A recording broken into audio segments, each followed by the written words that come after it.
नए जीवन के संबंध में प्रभु यीशु मसीह ने कुछ शिक्षाएं दी हैं। अक्सर एक छोटी सी गलती हमारे सारे जीवनों को या हमारी जिंदगी में पल रहा एक छोटा सा पाप हमारे जिंदगी के सारे आयामों को प्रभावित करता है। और इसीलिए बाइबल की शिक्षाओं में जो बात प्रभु यीशु मसीह ने कही है, वो संपूर्ण परिवर्तन की कही है। वो आमूल परिवर्तन, रेडिकल चेंज जिसको इंग्लिश में कहा गया है, जो मूल से, जो जड़ से परिवर्तन होता है। एक संपूर्ण परिवर्तन मानव के जीवन में आना आवश्यक होता है।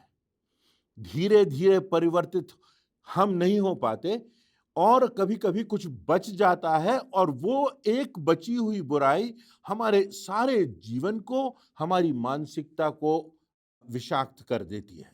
और इसीलिए ये इस नए जीवन को प्रभु यीशु मसीह ने नया जन्म कहा। नया जन्म जैसे एक बालक का जन्म होता है, एक नई जिंदगी इस संसार में आती है। तो नए जन्म की बात के संदर्भ में 5 बातें प्रभु यीशु मसीह ने इफिसियों की कलीसिया को, जो कि इफिसुस शहर में थी, एशिया माइनर उस समय होता था, वहां पर इफिसुस शहर था, बहुत प्रमुख शहर था, क्योंकि वहां पर एक डायना नाम की देवी का मंदिर था। और उस मंदिर में ऐसे कार्य होते थे जिन्हें धर्म की परिभाषाओं में नहीं लाया जा सकता, जिन्हें धार्मिक या उचित नहीं ठहराया जा सकता, जिन्हें यहाँ तक कि मौलिक भी नहीं कहा जा सकता, परंतु ऐसे अनैतिक कार्य होते थे। और पौलुस जब इफिसुस में जाता है, तो जिस प्रकार का वातावरण वहां था, जिस प्रकार की लोगों की मानसिकता थी, और सृष्टिकर्ता सृजनहार हमारे जीवते परमेश्वर से उनकी बुद्धि मानो अंधेरी हो गई, उनकी सोचने समझने की क्षमता मानो चली गई। और इसलिए पौलुस प्रेरित उस स्थान के लोगों को, उस स्थान की कलीसिया को यह पत्र लिखता है, जो कि बाइबल के नए नियम में इफिसियों के पत्र के 4थे अध्याय की 25वीं आयत से लेकर 22वीं आयतों के बीच में पौलुस 5 बातों की चर्चा करता है। जब नए जीवन की बात हम करते हैं, तो नए जीवन की बात का अर्थ, जैसे मैंने आपसे कहा, कि संपूर्ण परिवर्तन हो जाता है। दूसरा कुरिन्थियों उसके 5वें अध्याय और उसकी 17वीं आयत में पौलुस ने लिखा है, सो यदि कोई मसीह में है तो वह नई सृष्टि है। He is a new creation, that person is a new creation. पुरानी बातें बीत गई और देखो वे सब नई हो गई, सब कुछ बदल गया, सारे आयाम जीवन के बदल गए। व्यक्ति का सोचने का तरीका बदल गया, उसके समझने का तरीका बदल गया, किसी बात को, उसको एनालाइज करने का, उसको इंटरप्रेट करने का तरीका बदल गया, उसकी मानसिकता पर प्रभाव पड़ा, उसका दिल बदल गया। जो परिवर्तन भीतर से आता है, जो परिवर्तन हृदय से आता है, आत्मा का फल जो परमेश्वर हमको देता है, वो परिवर्तन, पुरानी बातें बीत गई और वे सब की सब नई हो गई। बाइबल में यह बात भी लिखी है कि हमको नए जीवन की चाल चलना है। ऐसा परिवर्तन नहीं जैसे कि एक पौधा लगाया गया और धीरे से वो बढ़ा और उसके बाद उसमें कलियां आईं और फिर फूल खिले, परंतु ऐसा परिवर्तन जैसा शंख का तितली में परिवर्तित हो जाना। वो परिवर्तन, आमूल परिवर्तन, खूबसूरत परिवर्तन, संपूर्णता से परिवर्तन। और हमारे व्यवहार में, हमारे कार्यों में, हमारे विचारों में, हमारे मूल्यों में, हमारी दिशा में संपूर्ण परिवर्तन आ जाता है। तो पौलुस इफिसुस नगर के लोगों को ये बातें लिखता है कि तुम्हारे जीवन में आवश्यकता है ऐसे परिवर्तन की। वहां पर, जैसा मैंने कहा, डायना देवी का मंदिर था और वहां बहुत से दुष्कर्म हुआ करते थे, और लोग सोचते थे कि ये बड़े धार्मिक काम हैं। वहां पर वेश्यावृत्ति होती थी, वहां पर नशीले पदार्थ बेचे जाते थे, लोग वहां पर आकर के जुआ खेलते थे, वहां पर ऐसे ऐसे कार्य होते थे जो परमेश्वर की दृष्टि में अनर्थ हैं, जो परमेश्वर की दृष्टि में पाप हैं। और इसीलिए जब इन लोगों का वर्णन पौलुस करता है तो वो कहता है कि यहाँ के लोगों की बुद्धि अंधेरी हो गई, इनको दिखाई नहीं देता, देखते हुए भी ये सत्य को नहीं देखते, इनके पास प्रमाण हैं तब भी उन प्रमाणों पर विश्वास नहीं करते, इनका विवेक मानो मृत सा हो गया है, इनका हृदय कठोर हो गया है, इनकी जिंदगी से संवेदनशीलता चली गई है। और इसीलिए पौलुस जब वहां जाता है और शिक्षा देता है तो वो कहता है, बाद में जब वो पत्र लिखता है तो उस पत्र में वो कहता है, पर तुमने मसीह की ऐसी शिक्षा नहीं पाई। और आगे फिर वो मसीही जीवन के, नए जीवन के, नई सृष्टि के, हमारी जिंदगी के आमूल परिवर्तन के 5 सिद्धांत बताता है। आइए हम इन 5 सिद्धांतों पर विचार करेंगे जो वास्तव में हमारी जिंदगी के 5 आयाम भी। पहली बात, चौथे अध्याय की 25वीं आयत में वो कहता है, इसलिए झूठ बोलने के बदले सच बोले। झूठ बोलने की बात, झूठ बोलना जो गंभीर पाप है, हमारी आदत बन जाता है और उसको हम छोटा पाप समझ लेते हैं और अपने भले के लिए, अपने लाभ के लिए, अपने को बचाने के लिए, दूसरों के सामने अच्छा बनने के लिए हम झूठ बोल देते हैं और दिन भर में ना जाने कितनी बार झूठ बोल देते हैं और ये हमारी आदत सी बन जाता है। परंतु झूठ जो है वो बहुत से पापों को जन्म देता है, वो बहुत से संबंधों को तोड़ता है, वो अविश्वास पैदा करता है, वो हमारे आपस के जो संबंध होते हैं, पति पत्नी के संबंध, मित्रों के संबंध, ये जो झूठ है ये सारे संबंधों को तोड़ता है और हमारी मानसिकता को दूषित करता है। और इसीलिए प्रकाशित वाक्य की पुस्तक उसके 21वें अध्याय की 8वीं आयत में, जहां पर उन लोगों की सूची दी गई है जिनकी आत्मा विनाश की ओर जाएगी, जिनकी आत्मा स्वर्ग नहीं जाएगी परंतु नरक की ओर जाएगी, उनमें लिखा है, परंतु डरपोकों, अविश्वासियों, घिनौनों, हत्यारों, व्यभिचारियों और सृष्टिकर्ता के बदले सृष्टि के उपासकों और सब झूठों का भाग उस झील में मिलेगा जो आग और गंधक से जलती रहती है। सब झूठों का भाग, वहां पर झूठ बोलने वालों का भी वर्णन है। जो कोई परमेश्वर पर विश्वास करता है, जो कोई ईमानदारी का जीवन जीता है, जो प्रभु यीशु मसीह के गुणों का आत्मसात करता है, उसके चरित्र में झूठ की बात नहीं होती। शैतान को झूठों का पिता कहा गया है, सब प्रकार के झूठों का पिता कहा गया है। बाइबल में यह बात स्पष्ट है कि झूठ बोलने वालों का कहाँ स्थान होगा, विनाश उनकी आत्मा का होगा, क्योंकि उनकी आदत झूठ बोलने की है। और जब हम झूठ बोलते हैं तो ये हमें इस बात को दर्शाता है कि हम वास्तव में परमेश्वर के पीछे चल रहे हैं या हम अंधकार की शक्तियों के पीछे चल रहे हैं। यदि हमने नए मनुष्यत्व को पहन लिया है या हम परमेश्वर के रास्ते पर चल रहे हैं, तो हम फिर उसके बाद उस मार्ग, उस सत्य और उस जीवन को जो प्रभु यीशु मसीह में हमें मिला है, प्राप्त करने के बाद हम झूठ नहीं बोलेंगे। लिखा है, तुम सत्य को जानोगे और सत्य तुम्हें स्वतंत्र करेगा। सत्य, सत्य क्या है? परमेश्वर का सत्य क्या है? आत्मा का सत्य क्या है? उद्धार का सत्य क्या है? अनंत जीवन का सत्य क्या है? ये सत्य जब हम जानेंगे, जो सत्य प्रभु यीशु मसीह ने जी के दिखाया, तो हमको सब प्रकार की गलत बातों से, गलत परंपराओं से, गलत सोच से, गलत मानसिकता से ये सत्य हमको मुक्त कर देगा, हमको स्वतंत्र कर देगा। सत्यता को छुपाना भी झूठ बोलना है, बात को बढ़ा चढ़ाकर बोलना भी झूठ बोलना है, परीक्षा में नकल करना भी झूठ बोलना है, अपने टैक्स जो हमें सरकार को देना है उनको गलत तरीके से बचाना भी झूठ बोलना है, प्रतिज्ञा करके उसे पूरी ना करना भी झूठ बोलना है, बहाने बनाना भी झूठ बोलना है। और जब सत्य कहना हो और वहां हम खामोश रह जाएं तो वह भी झूठ बोलने से कम नहीं है। प्रभु यीशु मसीह ने कहा है, अगर तुम जानते हो सत्य क्या है और तुम तटस्थ बने रहते हो तो ये बात अनुचित है।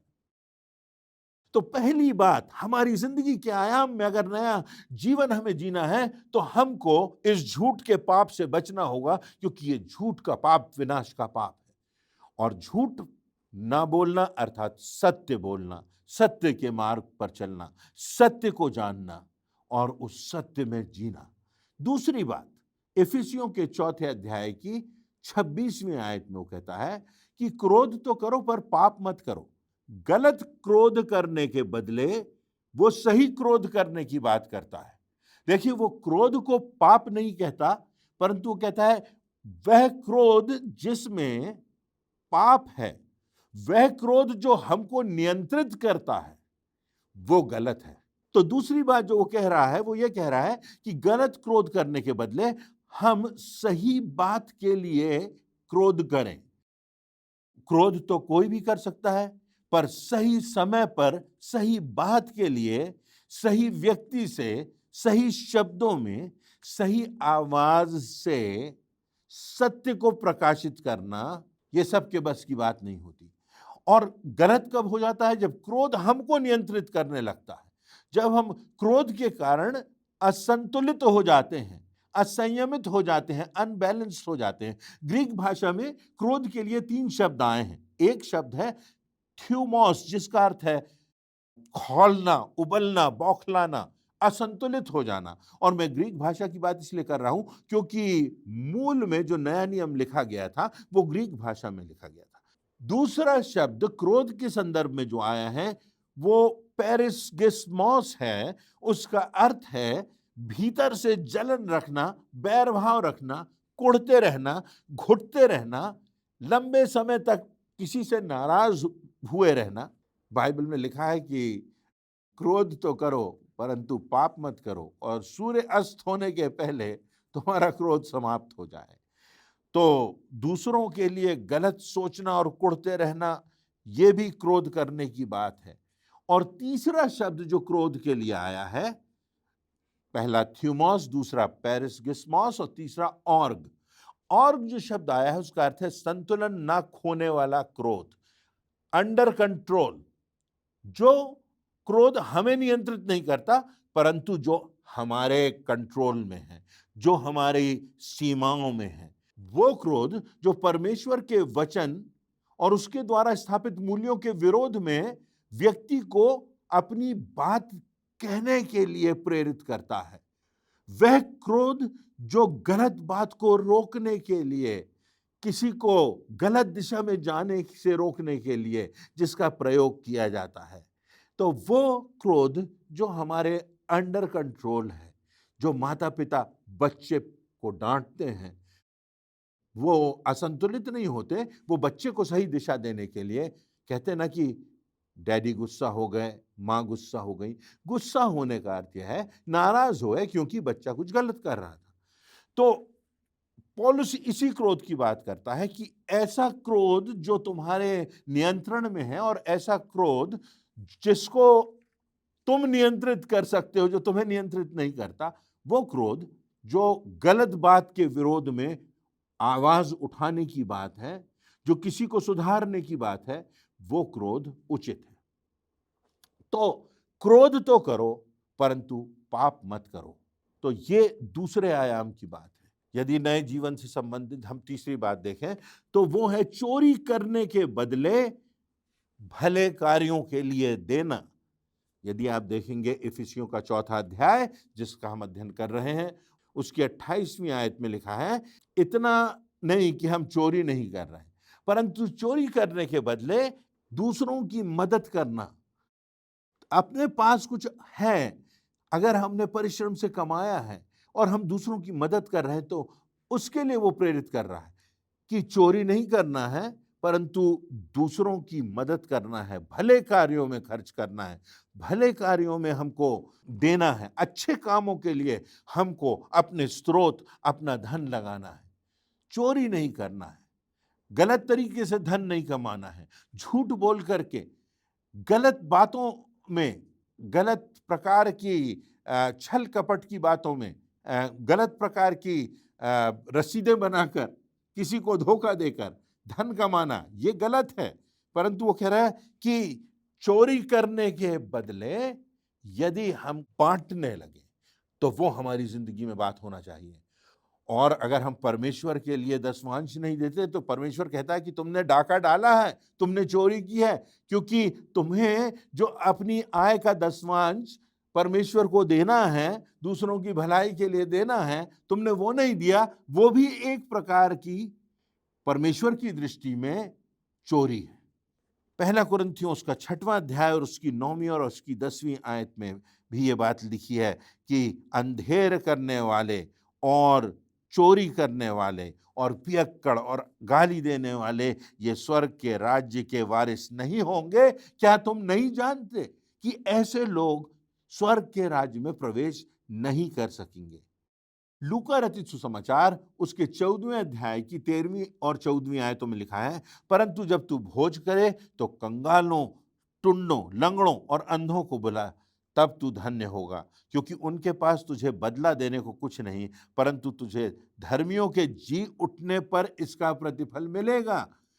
तुझे इसका प्रतिफल स्वर्ग में मिलेगा, जब तू भूखों को भोजन देगा, जब तू कंगालों की सुधि लेगा। प्रेरितों के काम उसका 20वां अध्याय उसकी 33वीं और 34वीं और 35वीं आयतों में पौलुस अपने जीवन का उदाहरण दे रहा है और पौलुस कह रहा है, मैंने किसी की चांदी, सोने या कपड़े का लालच नहीं किया। तुम तो आप ही जानते हो कि इन्हीं हाथों ने मेरी और मेरे साथियों की आवश्यकताओं की पूर्ति की। मैंने तुम्हें सब कुछ करके दिखाया है। मैंने तुम्हारे लिए एक उदाहरण रखा है, अपने उदाहरण के द्वारा तुमको सिखाया है कि इसी रीति से परिश्रम करते हुए तुम्हें निर्बलों को संभालना है और प्रभु यीशु मसीह की बातें स्मरण रखना है, क्योंकि प्रभु यीशु मसीह ने आप ही कहा कि लेने से देना अधिक धन्य है। तो हमको यह सीखना है कि हम दूसरों को दे सकें, दूसरों की मदद कर सकें, दूसरों का भला कर सकें, और ये हमारे जिंदगी का एक और आयाम है। चौथी बात, अपशब्द बोलने की बात, गंदी बातें करने के बदले उत्साह और अनुग्रह की बात। हमारी बातें कैसी हैं, ये बहुत बड़ा आयाम है जीवन का। कोई व्यक्ति अपनी बातों के द्वारा पहचाना जाता है। किसी व्यक्ति के दिल में क्या है, बहुत कुछ उसकी बातें जाहिर कर देती हैं, और इसलिए वो कह रहा है कि जो अपशब्द है, जो गंदी बातें हैं, उसके बदले तुम उत्साह और अनुग्रह की बातें करो। लोगों को उत्साहित करो, प्रोत्साहित करो, उनके लिए शिक्षा की बातें कहो, उन पर कृपा दृष्टि करो, उन पर अनुग्रह की बातें करो, उनको क्षमा करो। गंदी बातों का क्या अर्थ होता है? गंदे मजाक, गंदे कमेंट्स, गंदे चुटकुले, गंदी कहानियां, झूठी आलोचनाएं, द्विअर्थीय संवाद। ऐसा लगता है गाली देना कुछ लोगों की मातृभाषा सा बन गया है। बिना गाली दिए हुए वो कुछ बात ही नहीं कर सकते। अगर वो क्रोध में आ जाते हैं तो उनको लगता है कि गाली देना आवश्यक है। परंतु बाइबल बार बार हमको चिताती है कि जो गाली देने वाले, अपशब्द कह देने वाले लोग हैं, वो परमेश्वर के राज्य के वारिस नहीं होंगे। आप देख सकते हैं पहला कुरिन्थियों उसका 6वां अध्याय 9वीं और 10वीं आयत, जो हमने इसके पहले भी देखी, जहां पर लिखा हुआ है, क्या तुम नहीं जानते कि ऐसे लोग परमेश्वर के राज्य के वारिस नहीं होंगे? कौन लोग? जो लोग, लिखा है, जो गाली देने वाले हैं, जो अंधेर करने वाले हैं, जो लोभी और पियक्कड़, और एक लंबी लिस्ट वहां पर है। ऐसे लोग परमेश्वर के राज्य के वारिस नहीं होंगे, ऐसे लोग स्वर्ग नहीं जा सकेंगे। उनमें गाली देने वालों का भी वर्णन है। हम में से कितनों के साथ ये कमजोरी होती है कि हम अपशब्द कहते हैं। काश आज हम मात्र इतना ही संकल्प ले लें कि आज के बाद हमारे होठों से अपशब्द नहीं निकलेंगे। हमें अपनी बातों पर नियंत्रण रखना है और ऐसी बातें कहना है जिससे ये पता चले कि हम परमेश्वर के लोग हैं, हम परमेश्वर से जुड़े हुए हैं। कुलुस्सियों 3:8 और 9 में लिखा है, पर अब तुम भी इन सब को, अर्थात क्रोध, रोष, बैर भाव, निंदा और मुंह से गालियां बकना, ये सब बातें छोड़ दो। एक दूसरे से झूठ मत बोलो, क्योंकि तुमने पुराने मनुष्यत्व को उसके कामों समेत उतार डाला है। तुमने धार्मिकता के वस्त्र पहन लिए हैं और पुराने वस्त्रों को कामों समेत उतार डाला है। कितनी प्रमुख बात लिखी है। और उसके बाद यदि हम वापस चले जाएं इफिसियों के 4 अध्याय में और उसकी 29वीं आयत में, तो वहां पर हमारी बातचीत कैसी होना चाहिए इसके विषय में लिखा। इतना ही नहीं कि हम अपशब्द ना कहें, परंतु लिखा है 3 बातें लिखी हैं। पहली बात, ऐसी बातें कहो जो दूसरों की उन्नति के लिए हो, जो दूसरों के भले के लिए हो। दूसरी बात लिखी हुई है, जिससे सुनने वालों पर अनुग्रह हो, और ऐसी बात कहो जो आवश्यक हो। अनावश्यक बातें, बेकार की बातें, आधारहीन बातें, झूठी बातें, खोखली बातें, आलोचना की बातें हमें नहीं करना है। ऐसी बातें जो किसी की उन्नति की हो, किसी को प्रोत्साहित करने की हो, किसी को अनुग्रहित करने की हो, ऐसी बातें जो आवश्यक हो, जो जरूरी हो, जो किसी के जीवन को सही दिशा दे सकती हो, ऐसी बातें हमको करना है। तो लिखा है कि नए जीवन का यह भी प्रमाण है कि तुम्हारे शब्द कैसे हैं। अब शब्द ना कहो, गाली ना दो, परंतु ऐसी बातें कहो जिनसे सुनने वालों पर अनुग्रह हो, उनकी उन्नति हो, और वो बातें जो उनकी जिंदगी के लिए आवश्यक हो। 5वीं और अंतिम शिक्षा नए जीवन के संदर्भ में, 5वां आयाम हमारी जिंदगियों का लिखा हुआ है इफिसियों के 4 अध्याय उसकी 31वीं और 32वीं आयतों में लिखा हुआ है कि दूसरों से बुराई करना छोड़कर एक दूसरे को क्षमा करो। दूसरों पर दोष लगाना छोड़कर क्षमा करो। क्यों करो, यह भी लिखा हुआ है, क्योंकि परमेश्वर ने तुमको क्षमा किया।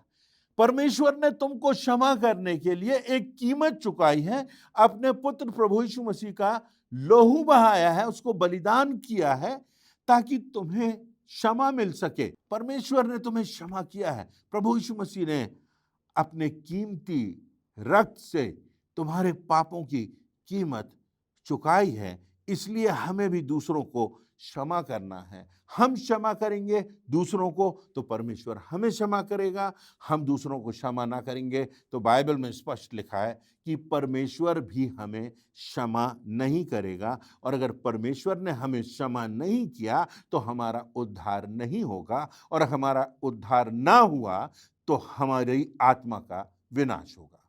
तो हमें क्षमा करना है। इससे सबसे ज्यादा भला हमारा है।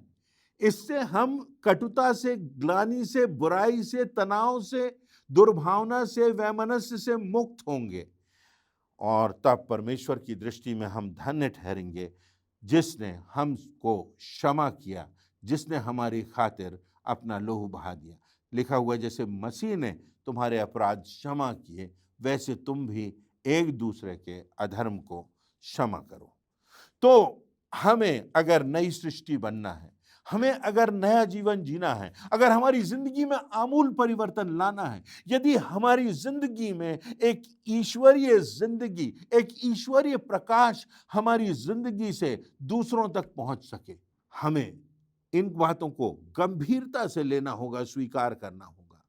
झूठ बोलने के बदले सच बोलें, गलत क्रोध करने के बदले सही क्रोध करें, चोरी करने के बदले बांटें, अपशब्द कहने के बदले अनुग्रह के कथन कहें, और दूसरों की बुराई या आलोचना करने के बदले एक दूसरे को क्षमा करें, क्योंकि यही प्रभु यीशु मसीह ने हमारे लिए किया।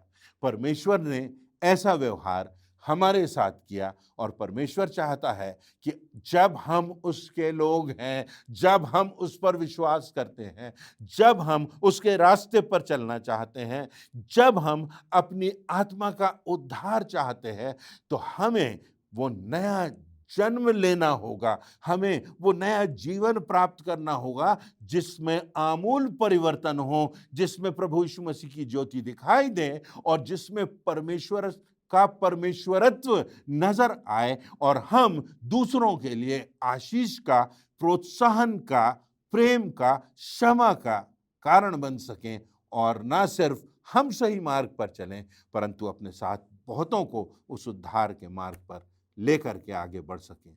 परमेश्वर इन वचनों से हमें प्रेरणा दे और परमेश्वर इन वचनों से न सिर्फ हमारे जीवन को आशीषित करे, परंतु हमारे द्वारा बहुतों के जीवन को अनुग्रहित करे, बहुतों के जीवन तक अपने प्रकाश को फैलाए और बहुतों के जीवन के लिए हमारा जीवन उनको सही रास्ते पर, उद्धार के रास्ते पर लाने का कारण हो सके। ऐसी मेरी प्रार्थना है। परमेश्वर आप सबों को आशीष देवे।